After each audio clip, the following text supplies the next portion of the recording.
Hey guys, it's Rob here, and I thought I'd come to you today with like a 30-day update. I've been carrying this Bond Arms now for a little over a month, and I've carried it every day. And I wanted to go into details with you about some of the things I've found about it that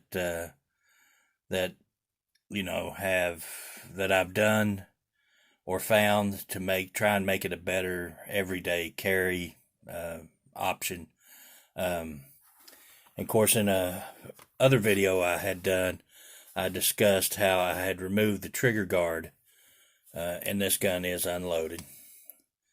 And you can see that it is kind of dirty. I have been carrying it every day since I purchased it.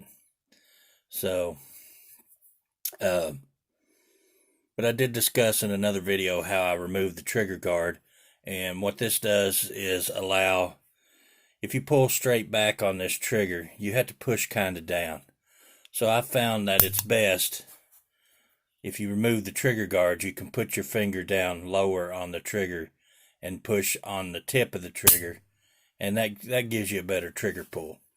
So that has that increased my accuracy with this little gun substantially. Another thing, in carrying it for the 30 days, I did notice that just last week I had to tighten up the grips because the grips had worked loose on it. So if that happens again, I may use some blue Loctite on the grips, but they have worked loose. Now, when I first purchased this gun, I went through some different carry modes. When I first got it the first few days, I just stuck it in my pocket. And of course, at that point, I still had the trigger guard on too. But I did purchase this little nylon bulldog holster to carry it in my front pocket. And this works out pretty good, but it's a little bulky. It's a little thick. You can tell it's in your pocket. So I wanted to go for a thinner option. So I piddle around in a little, trying to make a little leather work. I do crude. The stuff I make is it's crude, but I do it. So the first thing when I come up with was this little holster right here, and it's just sits in there like that. Just a little pocket holster to kind of protect it. It's a thin leather. But what I didn't like about this one is it left a whole lot of the gun exposed. So it is a nice little holster just to carry, and I stick it in my pocket sometimes when I have nothing else in my pocket, but it doesn't protect the gun as well as I would have liked for it to. And like I said, my leather work is crude. I just do it for fun. I make a few knife sheaths and things like that. But so that was my first attempt at making something that I felt was better. And my last attempt is this right here. So this is the same leather as that, and I made it rough side out so that it would be a little bit of roughness in the pocket, kind of helps hold it down in the pocket. Although I didn't design this this holster to stay in the pocket when you drew the gun. The holster is pretty well molded to the gun, so it's a pretty good fit. My intent was it was to make it a pocket holster where you would insert the gun. It's harder to do through the camera than sits in there like that. Got pretty good protection all the way around. Kind of protects it on the backside.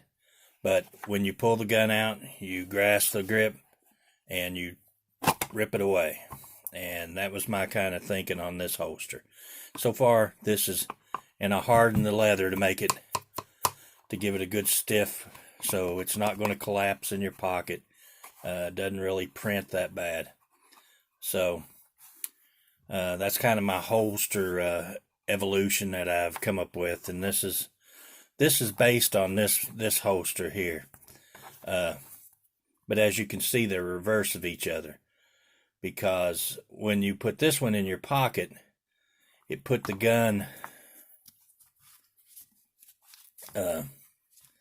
the gun set in it like this.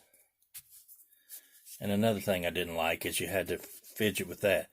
But this was your leg side here, and this was the outside of your pants, which I understand that keeps the gun from printing, but that still leaves the grip of the gun itself up against your leg, and it tends to get sweat.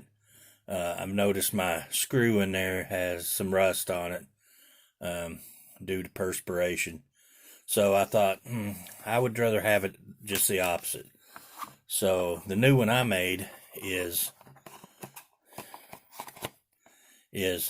now this part sets against your leg. So the gun is pretty well protected from any perspiration and that sort of thing. And then when you stick your hand in your pocket, you can get 2 fingers around the grip here. And when you pull it out, you just give it a yank and off it comes. So this was just a little creation I come up with. So that's working out pretty good. I think I'm gonna run with this for a while and see how that does in the long term. But that's the way I'm carrying it as of now. So another thing I found with my gun in particular is the safety, and I never engage the safety. This has a rebounding hammer. It is perfectly safe. Even if you would have to have the trigger pulled in your pocket somehow, and that's not the type of trigger that's going to get pulled in your pocket. And then even if something just touched it, the firing pins are spring loaded, so it would take a substantial, you would have to hold the trigger and hit this extremely hard to get this gun to go off. So I feel 100% safe in carrying this gun with the safety off. Now what I found in carrying it is in the course of a day, this safety would get just that much. Not enough to fully engage it. See, there's fully engaged. But it would get bumped that much. Now what that does is when you pull the trigger,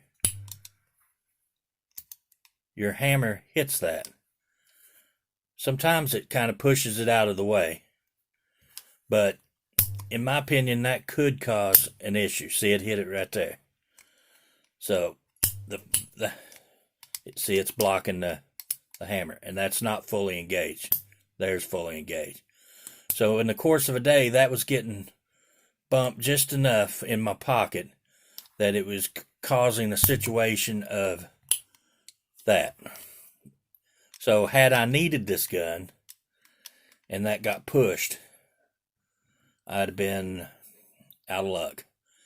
Because, like I said, I leave it there, and using the safety is not something that I'm training to do. This is already a fairly, by the time you draw the gun, cock the hammer, put the safety off, this is already a slow gun. This is not a fast gun by any means. So I took the provided you receive your little Allen key.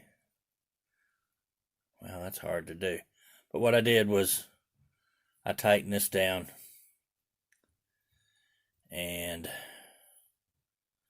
that deactivates that safety. So now there's no possibility that that's going to get pushed even partially. There's no moving that now. Now, with this gun, in this situation right here, with the trigger guard removed, the safety defeated there, I still feel 100% comfortable in carrying this gun. I mean, even with an uncovered trigger guard, this holster is rigid enough now that there is no way that anything can come in contact with the trigger. And with the pull string, it makes it quick to deploy. So, so far I am really liking my little Bond arms. It's an exceptionally built gun. Um, I do have to kind of keep an eye on it. It does get little spot areas of rust, but anything you carry on your person is going to require some maintenance. So my biggest thing I have started doing now is every night when I go to bed is I do not leave my gun holstered overnight. Um, when I go to bed, I just simply pull my gun out and my holster out, and that allows the holster to dry and the gun to dry off as well. And I check it every day or two, and if I see any little areas that look like there might be a little surface rust forming, I take care of that. So, but this, so far, after 30 days of carrying this gun, has been one of my all-time favorite guns to carry. I typically don't carry a gun on a daily basis just because I have never found something that suited the way I dress and the circumstances in which I have to carry. So even though this is a slightly heavy gun, it carries well. It doesn't pull down on my pants. It's I have my cell phone in one pocket and this in the other pocket, so it kind of balances out weight wise. But this is an awesome little gun, and that's just a few of the little things I have found after carrying it for 30 days. And I wanted to share those with you. And so if you have one of these and you intend to carry it, on a daily basis as something to potentially defend yourself with, make sure that you either train with this safety. If you intend to use this safety, then, train with that safety. If you don't intend to use the safety, I would recommend that you do lock it down so that you do not have the potential for that to get pushed just enough to block your hammer in a time of need. Look after the little gun. It's stainless steel, but it will rust. Matter of fact, I think I see a little bit right there at the top of the grip. This has been carried. You can see down in there, it's got pocket fuzz. It's, I carry this every day. When I get out of bed in the morning, I put it in my pocket when I get dressed, and I take it out of my pocket when I go to bed at night. And so far, it's been my companion every day since I purchased it. I have ordered something to go with this gun, and we'll do a video on that when I get it in. Just a little teaser is it will be more economical to shoot after this. This one's 38 357 Magnum, but it will be more economical to shoot with the upgrade I'm getting ready to do. So I appreciate you watching, and if you own one of these and you carry it every day, leave me a comment. Tell me how you like it, how it's worked out for you. Let's let the comments become a discussion on this gun. Would you carry this gun every day as a self-defense option? When there are so many other guns out there that are probably better suited. When I say probably, I mean, that's all contingent upon you actually carrying it. So, a Glock at home is no good if it's not going to work if you have a Glock at home and you don't carry it. This I carry. So, but I appreciate everybody watching. Give me a thumbs up. Subscribe to my channel. I'm new at this and I'm trying to grow my channel. All my videos are unedited because I don't know how to edit. I've been looking into some of that stuff. My videos are recorded on my phone, which is a Motorola G7 Power. I have to say it does take a pretty awesome video. It shoots in 4K. But chime in and let me know what you think. And thank you for watching.